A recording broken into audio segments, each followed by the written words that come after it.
ఇప్పుడు కేసీఆర్ కానీ హరీష్ రావు కానీ కేటీఆర్ కానీ మీ కుటుంబంలో ఎవడన్నా తెలంగాణ కోసం చచ్చిన ఒక పేరు చెప్పు. 2004లో మీ హరీష్ రావు అనేటోడు వార్డు మెంబర్ కూడా కాదు అని మంత్రి పదవి ఇచ్చిండు కేసీఆర్ కాంగ్రెస్తో పొత్తు పెట్టుకుని. సాయన్న చనిపోతే ప్రభుత్వ లాంఛనాలతో ఎందుకు దాన సంస్కారాలు చేయలేదు అని అడుగుతున్నా.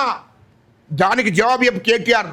అరే లుచ్చానా కొడుక, దీనికి జవాబు చెప్పచ్చు. అదేవిధంగా వాళ్ళ బిడ్డ చనిపోయింది యాక్సిడెంట్లో, ప్రభుత్వ లాంఛనాలతో దాన సంస్కారాలు చేశావా? అదేవిధంగా సాయి చందు తెలంగాణ ఉద్యమకారుడు, కళాకారుడు. తెలంగాణలో నీ టీఆర్ఎస్ బతికి బట్టగట్టి గెలిచింది అంటే సాయి చందు పాటల మీదే. మరి పదవులు ఉన్నప్పుడే చనిపోయాడు. మరి తెలంగాణ ఉద్యమకారుడే కదా సాయి చందు. ఆయన దాన సంస్కారాలు ప్రభుత్వ లాంఛనాలతో ఎందుకు చేయలేదు అని అంటున్నా కేటీఆర్. అరే లుచ్చనా కొడుకులారా, ఇవిటికి మీరు జవాబు చెప్పండి. హరీష్ రావు గారి కేటీఆర్ గారి దీనికి జవాబు చెప్పండి. నేను ఇవన్నిటికి జవాబు చెప్పు. మీకు తెలంగాణ ఉద్యమకారుల మీద చిత్తశుద్ధి ఉందా? మీకు ప్రేమ ఉందా? లుచ్చనా కొడుకులారా, ఇంకొకసారి మాట్లాడే అర్హత మీకు లేదు. మా ముఖ్యమంత్రి గారికి ఉంది. తెలంగాణ ప్రజల మీద, తెలంగాణ ఉద్యమకారుల మీద చిత్తశుద్ధి ఉంది. పెద్ద అబద్ధాల కోరులు వాళ్ళు దురహంకారంతో మాట్లాడుతున్నారు. మా ముఖ్యమంత్రి రేవంత్ రెడ్డి గారి మీద ఈ ప్రజా పరిపాలన ఓర్చుకోలేక మా ముఖ్యమంత్రి గారి రాష్ట్రంలో రాష్ట్ర ప్రజల కోసం 18 గంటలు పనిచేస్తున్నాడు.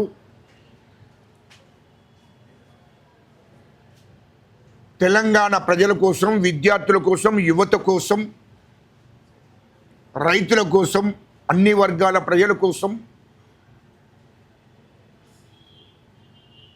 మరి 18 గంటలు పనిచేస్తున్నాడు. మా కాంగ్రెస్ ప్రభుత్వం అనేది ప్రజా పరిపాలన నడిపిస్తున్నది. ఇది ప్రజల కోసమే పనిచేస్తున్నది మా ప్రభుత్వం. అది ఓర్చుకోలేక కేటీఆర్ మరి ఇష్టం వచ్చినట్టు మత్స్యత్వం కోల్పోయి మాట్లాడుతున్నాడు కేటీఆర్ ఉన్న హరీష్ రావు.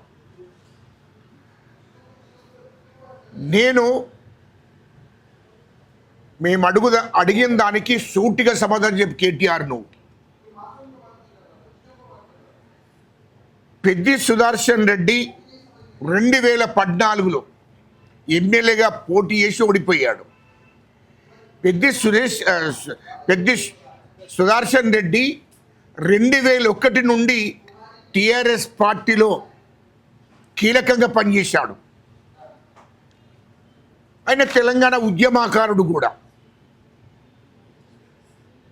మరి ఆయనకు 2014 ఓడిపోయినప్పుడు ఎందుకు రాజ్యసభ సీట్ ఇవ్వలేదు, ఎందుకు ఎమ్మెల్సీ సీట్ ఇవ్వలేదు? నీకు అంత ప్రేమనే ఉన్నది కదా పెద్ది సుదర్శన్ రెడ్డి మీద. మీ ప్రభుత్వం ఉన్నది కదా, కేసీఆర్ ముఖ్యమంత్రి, నువ్వు మంత్రివి, మీ బావ మంత్రి, సంతోష్ రావు రాజ్యసభ సభ్యుడు, కవితక్క ఎంపీ. మరి మీ కుటుంబంలో అన్ని పదవులు ఉన్నాయి కదా. మరి పెద్ది సుదర్శన్ రెడ్డి ఓడిపోయినప్పుడు ఉద్యమకారుడు అని ఇప్పుడు సెంటిమెంట్ని ఉపయోగించుకోవాలని చేస్తున్నవే. మరి ఆనాడు 2014 ఓడిపోయినప్పుడు రాజ్యసభనో ఎమ్మెల్సీ ఎందుకు ఇవ్వలేదు? దానికి జవాబు చెప్పు. రెండోది, పెద్ది సుదర్శన్ రెడ్డి ఒక ఉద్యమకారునిగా గుర్తించి మా ముఖ్యమంత్రి రేవంత్ రెడ్డి గారు మా ముఖ్యమంత్రి రేవంత్ రెడ్డి గారు ఒక ఉద్యమకారునిగా గుర్తించి పెద్ది సుదర్శన్ రెడ్డికి అనారోగ్యం అయిందన్న వెంటనే డీజీపీ గారికి చెప్పి ఆదేశాలు జారీ చేసి మొత్తం అక్కడ వరంగల్ నుండి ఇక్కడ హైదరాబాద్ దాకా యశోద హాస్పిటల్ దాకా క్లియరెన్స్ ఇచ్చాడు. గ్రీన్ ఛానల్ క్లియరెన్స్ ఇచ్చాడు. ఎక్కడ కూడా బండి ఆగొద్దు, పోలీస్ బందోబస్తుని ఇచ్చాడు. 1:10 యశోద హాస్పిటల్కు ఏరే విధంగా చేశాడు. వెంటనే డాక్టర్లకు ఆదేశాలు ఇచ్చాడు యశోద హాస్పిటల్కు. ఆయన ఆరోగ్యంగా ఉండే విధంగా మీరు చూసుకోండి, ఏదైనా ఈ ప్రభుత్వం చూసుకుంటుంది అని చెప్పి ఎప్పటికప్పుడు యశోద హాస్పిటల్ డాక్టర్లను అడిగి తెలుసుకున్నాడు మా ముఖ్యమంత్రి గారు. అదేవిధంగా పెద్ది సుదర్శన్ రెడ్డి చనిపోగానే ఆయన దాన సంస్కారాలు ప్రభుత్వ లాంఛనాలతో చేయడం జరిగింది మా ముఖ్యమంత్రి గారు. ఇది గుర్తుపెట్టుకో కేటీఆర్, మాట్లాడే ముందు ఇది గుర్తుపెట్టుకో. అదేవిధంగా తెలంగాణ ఉద్యమకారుడు గద్దర్ అన్న చనిపోతే ప్రభుత్వ లాంఛనాలతో నేను దాన సంస్కారాలు చేశారు, విగ్రహం పెట్టాడు, గద్దర్ అవార్డులు కూడా ఇవ్వడం జరిగింది. అదేవిధంగా అందశ్రీ చనిపోతే అందరిశ్రీ పెద్ద కొడుకుగా ఆయన పాడే మోశాడు, ప్రభుత్వ లాంఛనాలతోనే ఆయన దాన సంస్కారాలు చేశాడు.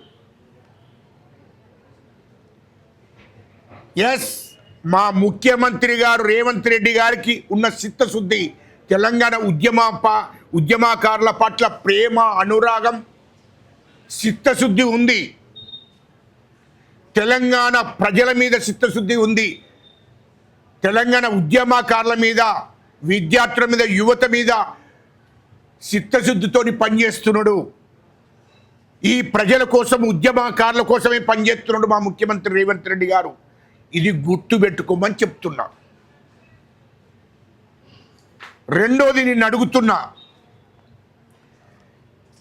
1200 మంది బిడ్డలు తెలంగాణ ఉద్యమకారులు చనిపోతే, తెలంగాణ రాష్ట్రం కోసం చనిపోతే, తెలంగాణ ఉద్యమకారులు ఎస్సీలు, ఎస్టీలు, బీసీలు, రెడ్లు తెలంగాణ రాష్ట్రం కోసం 1200 మంది బిడ్డలు చనిపోతే ఎప్పుడన్నా వాళ్ళ కుటుంబాలను పరామర్శించిన కేసీఆర్ కానీ, కేటీఆర్ కానీ, హరీష్ రావు గారి 10 ఏళ్లలో మీరు అధికారంలో ఉన్నారు.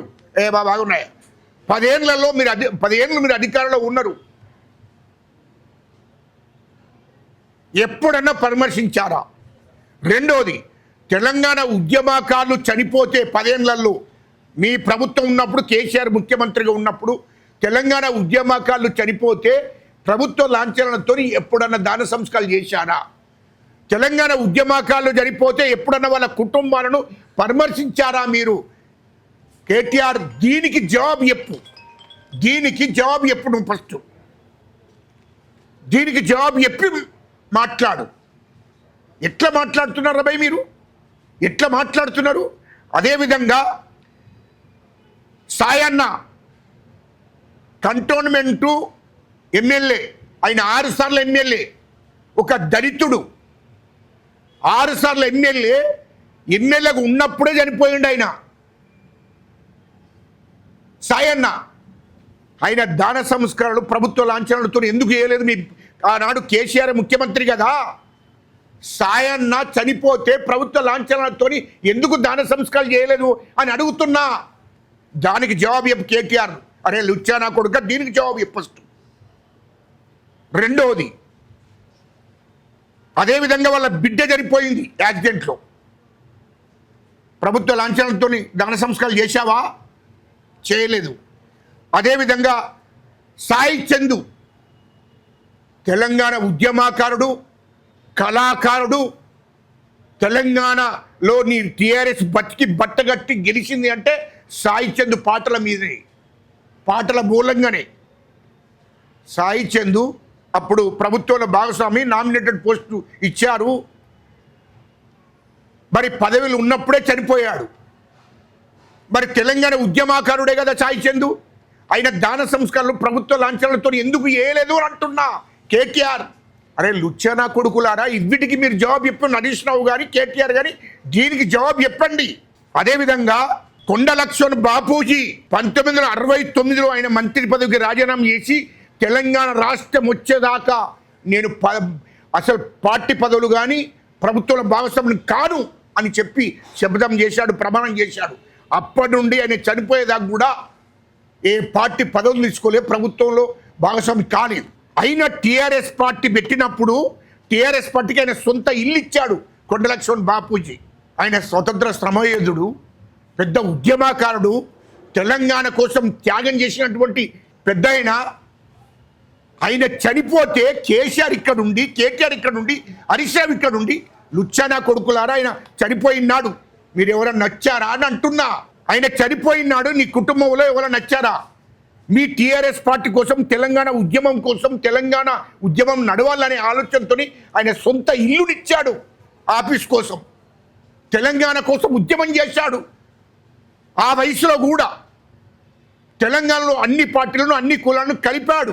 అటువంటి పెద్ద మనిషిని కొండలక్ష్మణ్ బాపు చనిపోతే ఎందుకు కేసీఆర్, కేటీఆర్, హరీష్ రావు రాలేదు అది చెప్పండి. పెద్ద ఉద్యమకారుడు, తెలంగాణ కోసం త్యాగం చేసిన వ్యక్తి, మరి ఎందుకు మీరు రాలేదు అని అడుగుతున్నా. నేను ఇవన్నిటికీ జవాబు చెప్పు. మీకు తెలంగాణ ఉద్యమకారుల మీద చిత్తశుద్ధి ఉందా? మీకు ప్రేమ ఉందా? లుచ్చానా కొడుకులారు ఇంకొకసారి మాట్లాడే అర్హత మీకు లేదు. మా ముఖ్యమంత్రి గారికి ఉంది.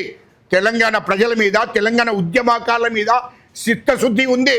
అంటే సాయన్న ఒక దళితుడని, సాయన్న బిడ్డ ఒక దళితురాలని, సాయి చంద్ ఒక దళితుడని మీరు ప్రభుత్వ లాంఛనాలతో దాన సంస్కారం చేయలే, వాళ్ళకు రెస్పెక్ట్ ఇవ్వలే, వాళ్ళని గౌరవించలే. మీరు మాట్లాడుతున్నారా? దురహంకారం ఎక్కి పనిచేశారు మీరు. దురహంకారంతో పనిచేశాడు ముఖ్యమంత్రి కేసీఆర్. నువ్వు మంత్రిగా దురహంకారంతో నడిపించావు పరిపాలనను. మీరు మా ముఖ్యమంత్రి గురించి మాట్లాడే అర్హత నీకుందా? కేటీఆర్ కానీ, హరీష్ రావు కానీ మీ ఇద్దరికి చెప్తున్నా, మా ముఖ్యమంత్రి రేవంత్ రెడ్డి గారికి కాలికి గోట్టుకున్న విలువ లేదు మీకు.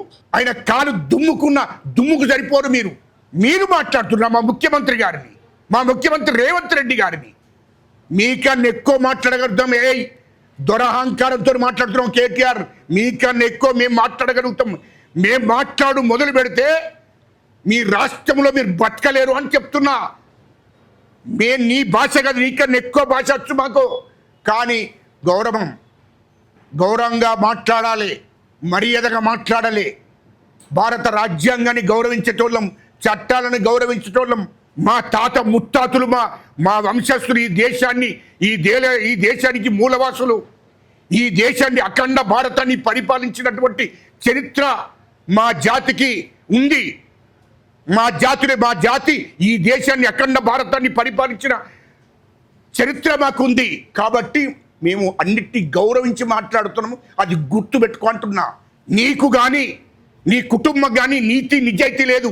మీ దురహంకారం బాగుంది. మీకు ఇష్టం వచ్చినట్టు మాట్లాడుతున్నారే. మా ముఖ్యమంత్రి గారిని ఏం తమాషాలు చేస్తున్నావా నువ్వు? మీరు తెలంగాణ ఉద్యమకాలను గౌరవించారా?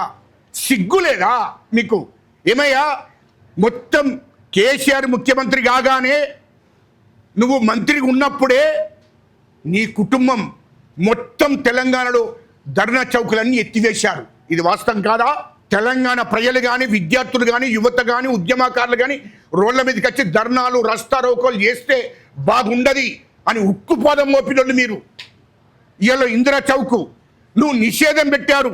కేసీఆర్ ముఖ్యమంత్రి అయినాక కేటీఆర్ మీ ప్రభుత్వము ఇందిరా పార్కును నిషేధించారు.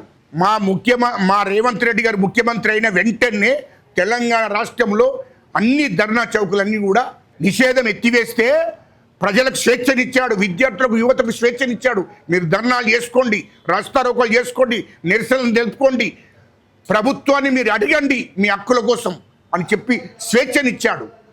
ఆ స్వేచ్ఛనిచ్చింది కాబట్టి నువ్వు ఏదైతే నిషేధించినావో ఇందిరా పార్కు, కేసీఆర్, కేటీఆర్ మీ ప్రభుత్వం ఆనాడు ఏదైతే నిషేధించిందో అదే నిషేధించిన ఇందిరా పార్కు దగ్గర నువ్వు ధర్నా చేసినావు, నిరసన తెలిపావు. నువ్వు బ్లాక్ డ్రెస్ వేసుకొని, విద్యార్థులను ఎంబడి పెట్టుకొని, అనాముఖి విద్యార్థులను ఎంబడి పెట్టుకొని నీవు ధర్నా చేసావు. సిగ్గనిపించలేదా? ఇందిరా పార్కు దగ్గర పోయి ధర్నా చేస్తే నువ్వు నీ ప్రభుత్వంలో నువ్వు మంత్రిగా ఉండి మీ అయ్యే ముఖ్యమంత్రిగా ఉన్నప్పుడు ఆ స్థలాన్ని నిషేధించారు. విద్యార్థులు రావద్దు, ధర్నా చేయొద్దు, ఇక్కడ ఈ స్థలాన్ని నిషేధించాం, ఇక్కడ ఎవరు కూడా ధర్నాలు, రస్తారోకోలు, నిరసన తెలిపొద్దని మీరే చెప్పారు కదా. మరి అదే ఇందిరా పార్కు పోయి మీరెట్లా నిరసన తెలిపావు? నీకు సిగ్గు అనిపించిందా? మానవత్వం ఉందా నీకు? అనిపించలేదా కనీసం? ఈ ధర్నా చౌక్లో మేము ఆనాడు 10 ఏళ్ళు ఈ ధర్నా చౌక్ను నిషేధించాం ఇందిరా పార్కు దగ్గర. ఇక్కడికి వచ్చి నేను మళ్ళీ ఇదే ప్లేస్లో నేను ధర్నా చేస్తున్నా, నిరసన తెలుపుతున్నా. సిగ్గు కూడా అనిపించలేదా? మాట్లాడే ముందు ఆలోచన చేసి మాట్లాడాలి. ఇంకోటి నువ్వు అంటున్నావు విద్యార్థులను ఎంబడేసుకొని నీటి పేపర్ లీక్ అయింది, అది కేంద్ర ప్రభుత్వ వైఫల్యం. అది దేశంలో ఉన్నటువంటి విద్యార్థులు, యువత అంతా ఢిల్లీని ముట్టడించాయి, కేంద్ర ప్రభుత్వాన్ని ఉత్సవించింది. ఓకే, కానీ నీకు సిగ్గనిపించాలి కదా. నీకు సిగ్గనిపించాలి కదా. మీ ప్రభుత్వంలో కేసీఆర్ ముఖ్యమంత్రిగా ఉండి నువ్వు మంత్రిగా ఉన్నప్పుడు, హరీష్ రావు మంత్రిగా మీ ప్రభుత్వం ఉన్నప్పుడు 10th class paper leakage, intermediate paper leakage, group 2 paper leakage మీ ప్రభుత్వంలో అయింది కదా. అప్పుడు ఏం బీకినావు నువ్వు మంత్రిగా ఉన్నావు కదా కేటీఆర్, మీ అయ్యనే ముఖ్యమంత్రి కదా. అప్పుడు ఏం బీకిరు అంటున్నా. విద్యార్థుల బతుకులతోని చెలగాటగా మాడారు, విద్యార్థుల భవిష్యత్తుని చెలగాటగా మాడారు మీరు. ఇది వాస్తవం కాదా? 10 ఏళ్ళు గ్రూప్ 1 ఎగ్జామ్స్ రాయనీయలేదు విద్యార్థులను మీరు. గ్రూప్ 1 ఎగ్జామ్స్ 10 ఏళ్ళు, ఎగ్జామ్స్ ముందు ఎగ్జామ్స్ పెట్టినట్టే పెట్టి మళ్ళీ కోర్టుకు పంపించారు మీ పార్టీ వాళ్ళను. కోర్టుకు పంపించి మొత్తం కోర్టులో కేసు ఎప్పించి ఆ గ్రూప్ 1 ఎగ్జామ్స్ రాయకుండా 10 ఏళ్ళు చేశారు. ఒక్క పోస్ట్ ఇవ్వలేదు 10 ఏళ్ళు. వాస్తవం ఒప్పుకోవాలి. మళ్ళీ మా ప్రభుత్వం కాంగ్రెస్ ప్రభుత్వం వచ్చినాక మా ముఖ్యమంత్రి మా రేవంత్ రెడ్డి గారు ముఖ్యమంత్రి అయినాక వెంటనే గ్రూప్ 1 ఎగ్జామ్స్ పెట్టి ఎగ్జామ్స్ రాయించాడు. వెంటనే వాళ్ళకి పోస్టింగ్లు ఇచ్చారు. వెంటనే మాకున్న చిత్తశుద్ధి అది. మీకు విద్యార్థుల మీద, యువత మీద మీకు చిత్తశుద్ధి ఉందా? ఇవాళ మళ్ళీ మేము చాలా నీతిపరులమని నీకు సిగ్గు అనిపించలేదు? బ్లాక్ డ్రెస్ వేసుకొని అక్కడ నువ్వు నిరసన తెలుపుతుంటే కనీసం గుర్తుకు రాలేదా? అరే కేసీఆర్ ముఖ్యమంత్రిగా ఉన్నప్పుడు, నేను మంత్రిగా ఉన్నప్పుడే మరి పేపర్ లీకేజీలు అన్నీ జరిగినాయి. 10th క్లాస్ది, ఇంటర్మీడియట్ది, గ్రూప్ 2ది అన్ని పేపర్ లీకేజీలు జరిగినాయి. మేము గ్రూప్ 1 ఎగ్జామ్స్ రాయనీయలేదు. ఒక్క పోస్ట్ కూడా మా 10 ఏళ్ళు కేసీఆర్ ముఖ్యమంత్రి గుండి మేము మంత్రులు గుండి ఒక్క గ్రూప్ 1 ఎగ్జామ్స్ రాయించి ఒక్కరికి ఒక పోస్ట్ ఇవ్వలేదు మేము. ఇది వాస్తవం కదా అని అనుకోవాలి కదా. అనుకోకుండా సిగ్గు లేకుండా మళ్ళీ ధర్నా చేయడం ఇది ఎంతవరకు కరెక్ట్? ఇవన్నీ తెలంగాణలో విద్యార్థులకు, యువతకు, రైతులకు, తెలంగాణ ప్రజలందరికీ కూడా మీరు చేసిన మోసాలు తెలుసు అంటున్నా. అమ్మాయిలు చనిపోయారు పాపం 10th పేపర్ లీకేజ్ అప్పుడు, intermediate paper leakage, group 2 paper leakage అప్పుడు అమ్మాయిలు చనిపోతే ఏమన్నారు? వాళ్ళు లవ్ గురించి ఏదో చనిపోయిన అనవసరమైన అబ్బండలు మోపావు వాళ్ళ మీద. నువ్వు ఎంతమంది విద్యార్థులు చనిపోలేదు మీ ప్రభుత్వంలో కేసీఆర్ ముఖ్యమంత్రి ఉన్నప్పుడు? గొడగొడ ఏడ్చారు విద్యార్థులు. గ్రూప్ 1 ఎగ్జామ్స్ పెడుతున్నావు, పెట్టి మళ్ళా కోర్టుకు పంపించి దాన్ని ఆపించాం. కేసీఆర్ ముఖ్యమంత్రి ఉన్నప్పుడు ఇటు గ్రూప్ 1 ఎగ్జామ్స్ పెట్టడం, మళ్ళీ కోర్టుకు పంపించడం, ఆ ఎగ్జామ్స్ ఆపియడం. అట్లా 10 ఏళ్ళు గ్రూప్ 1 ఎగ్జామ్స్ పెట్టలేదు మీరు. గ్రూప్ 1 పోస్టింగ్లు ఇవ్వలేదు. ఇది వాస్తవం కాదా? 10 ఏళ్ళు. ఇది తెలంగాణలో ఉన్నటువంటి విద్యార్థులకు తెలియదా? యువతకు తెలియదా? తెలుసు. కానీ కొంతమంది అమాయకులను పట్టుకొని వచ్చి ఆడ మేము చాలా నీతిపరులమని ఇందిరా పార్క్ దగ్గర ధర్నా చేసుడు. మీరు నీతిపరులా? మాట్లాడే ముందు అబద్ధాలు నేర్చుకోకరా భయ్. ఇకనన్నా కొంచెం అయ్యవకు పుట్టినట్టు మీరు నీతిగా మాట్లాడి నేర్చుకోరా భయ్. ఎందుకు మాట్లాడుతున్నారు? తెలంగాణ మా ఏదొచ్చింది, మీ ఏదొచ్చిందా తెలంగాణ? ఈ 1200 మంది బిడ్డలు ఎవరు చనిపోయారు? నీ కులపోడు ఎవడని చచ్చిపోయినారా భయ్ కేటీఆర్? నీ కుటుంబంలో ఎవడని చచ్చిన్నారా? ఇప్పుడు కేసీఆర్ కానీ, హరీష్ రావు కానీ, కేటీఆర్ కానీ మీ కుటుంబంలో ఎవడన్నా తెలంగాణ కోసం చచ్చిన ఒక పేరు చెప్పు. పోనీ కేసీఆర్ ఎప్పుడైనా జైలుకు వేయండా? కేటీఆర్ ఎప్పుడైనా జైలుకు వేయండా? హరీష్ రావు ఎప్పుడైనా జైలుకు వేయండా? ఏం త్యాగం చేసిండ్రా భయ్ మీరు? రెండోది 2009 నుంచి వెళ్ళి 2009 నుంచి 2014 దాకా కేసీఆర్ ఎంపీగా ఉండే పార్లమెంట్కి పోలేదు అంటున్నారు. పార్లమెంట్లో మాట్లాడడం లేదు. ఎవరు మాట్లాడారు? మా కాంగ్రెస్ ఎంపీలు మాట్లాడారు. తెలంగాణ రాష్ట్రం కోసం మేము ఉద్యమం చేశాం. తెలంగాణ ప్రజా సంఘాల చైర్మన్గా నన్ను పిలిచాది సోనియా గాంధీ అమ్మ. అదేవిధంగా కోదండరామ్ గారిని పిలిచాది, ఉద్యోగ సంఘాలను పిలిచాది, విద్యార్థి నాయకులను పిలిచాది. సోనియా గాంధీ అందరితోని మాట్లాడినాక శ్రీకాంతాచారి చనిపోయిందని ఆలోచన చేసి తెలంగాణ 4 కోట్ల ప్రజల కోసం తెలంగాణ రాష్ట్రం ఇస్తాను అని చెప్పి సోనియా గాంధీ హామీ ఇచ్చారు. అదేవిధంగా మా ఎంపీలు, కాంగ్రెస్ ఎంపీలు మాట్లాడారు. మా దామోదర్ నరసింహన్న మాట్లాడాడు, మా శ్రీధర్ బాబు గారు మాట్లాడారు, మా మంత్రులు మాట్లాడారు. అందరూ సోనియా గాంధమ్మను మెప్పించి ఒప్పించి చివరికి వస్తే మా సోనియా గాంధమ్మ మాట ఇచ్చింది, తెలంగాణ రాష్ట్రం ఇచ్చింది. తెలంగాణ కోసం 1200 మంది బిడ్డలు చనిపోయారు. అరే నేను చంద్రబాబు నాయుడు గారితో, ప్రతిపక్ష పార్టీ నాయకుడు చంద్రబాబు నాయుడు గారితో లేఖిప్పించాను. ఆనాడు వైఎస్ జగన్ గారితో లేఖిప్పించాను. Congress, Telugu Desam, BJP, CPI, CPM, TRS వీళ్ళందరినీ కూర్చునబెట్టి ఎమ్మెల్యేలు, ఎంపీలను, మంత్రులను ఏకం చేసి అప్పుడు కేంద్ర ప్రభుత్వం మీద ఒత్తిడి తీసుకురావాలన్న లక్ష్యంతో వీళ్ళందరినీ ఏకం చేసింది నేను. తెలంగాణ కోసం త్యాగం చేసింది నేను. ఉద్యమం చేశాం మేము. మా శ్రమ ఫలితమే తెలంగాణ రాష్ట్రం ఏర్పడ్డది. మా బిడ్డలు 1200 మంది బిడ్డలు ఎస్సీ ఎస్టీ బీసీ రెడ్ల బిడ్డలు చనిపోయింది కాబట్టే తెలంగాణ రాష్ట్రం ఇచ్చింది సోనియా గాంధమ్మ. 4 కోట్ల ప్రజల కోసం ఇచ్చింది తెలంగాణ. మా అయ్య ఇచ్చింది. మీ అయ్య ఏమైనా వచ్చిండారా భయ్? మీ అయ్య ఏమైనా జైలుకు వేయండా? మీ ఏమైనా త్యాగం చేసిండా తెలంగాణ కోసం? ఏమైనా పదవులు లేకుంటున్నారా భయ్ మీరు? తెలంగాణ కోసం త్యాగం అంటే మీరు ఎమ్మెల్యే పదవి తీసుకోకుండా, ఎంపీ పదవి తీసుకోకుండా, అధికారంలో లేకుండా తెలంగాణ కోసం ఉద్యమం చేస్తే నిజంగానే తెలంగాణ కోసం త్యాగం చేసిన మీరు ఏమిటో తెలంగాణ ఎన్నడన్నా పదవి లేకుంటున్నారా భయ్ మీరు? 2004లో మీ హరీష్ రావు అనేటోడు వార్డు మెంబర్ కూడా కాదు అని మంత్రి పదవి ఇచ్చిండు కేసీఆర్, కాంగ్రెస్ తో పొత్తు పెట్టుకుని. కేసీఆర్ అంటోడు కేంద్ర మంత్రి అయ్యాడు కాంగ్రెస్ అప్పుడు యూపీఏ ప్రభుత్వంలో. మా మన్మోహన్ సింగ్ గారు ప్రధానమంత్రి, కార్మిక శాఖ మంత్రి తీసుకున్నాడు. తెలంగాణ సెంటిమెంట్ అడ్డు పెట్టుకొని కేంద్ర మంత్రిని తీసుకొచ్చుకున్నాడు. ఇది మీ చరిత్ర. మీ చరిత్ర అంటే ఏందిరా మీ చరిత్ర? ఇది తెలంగాణ ప్రజలందరికీ కూడా తెలుసు. కేటీఆర్ ఇలాంటి అబద్ధాలు మాట్లాడకు. మీరు ఏదో తెలంగాణ కోసం త్యాగం చేసినట్టు. ఏంద్రబాయ్ మీ తెలంగాణ కోసం ఏం త్యాగం చేసి చెప్పండి. చర్చ పెడదామా? రెడీయా? తెలంగాణ ఉద్యమకారులందరూ పిలుస్తాం, చర్చ పెడదాం. ఎవడు తెలంగాణ కోసం త్యాగం చేసిండు? తెలంగాణ కోసం త్యాగం చేసింది మేము. తెలంగాణ కోసం ఢిల్లీకి 100 సార్లు వెయ్యింది మేము. తెలంగాణలో అన్ని పార్టీ ఎమ్మెల్యేలు, ఎంపీలను, మంత్రులు ఏకం చేసింది నేను. అటు ఉద్యోగ సంఘాలు, ఇటు పొలిటికల్ చైర్మన్ కోదండరామ్ గారు, ఇటు విద్యార్థులు అందరం కలుపుకొని ఉద్యమం నడిపించింది మేము. అందరిని ఏకం చేసింది నేను. తెలంగాణ రాష్ట్రం తీసుకొచ్చింది మేము. ఏం మా అయ్య తీసుకొచ్చిందంటున్నావు ఏంద్ర లుచ్చా నా కొడుక? నాలుకే ఘోషిస్తాం నా కొడుక. తెలంగాణ ప్రజలను నమ్మించే కార్యక్రమం చేస్తే మేము ఉరుక్కునే ప్రసక్తే లేదంటున్నా. మా ముఖ్యమంత్రి గారిని ఇంకొకసారి మాట్లాడితే చెప్తాను ఈ సంగతి. నీ డాటా అంతా నా దగ్గర ఉంది, నీ కథ అంతా నా దగ్గర ఉంది. 3 లక్షల కోట్లు దోసుకున్నారా మీరు? మీ అయ్య ముఖ్యమంత్రిగా, నువ్వు మంత్రిగా ఉండి, హరీష్ రావు మంత్రిగా ఉండి, హైదరాబాద్ చుట్టూ 30,000 ఎకరాల భూమిని మీరు మీ బినాం పేర్ల మీద పెట్టుకున్నారు నా కొడుకులారా. ధరణి తీసుకొచ్చిందే ఈ భూములను కబ్జా చేయడానికి. కేసీఆర్ అన్నాడు ధరణి తీసుకొచ్చింది. ఇది తెలంగాణ ప్రజలకు తెలియదు అనుకోకండి. మీ మోసపు మాటలు తెలంగాణ ప్రజలు వినడానికి సిద్ధంగా లేరు అని చెప్తున్నాను.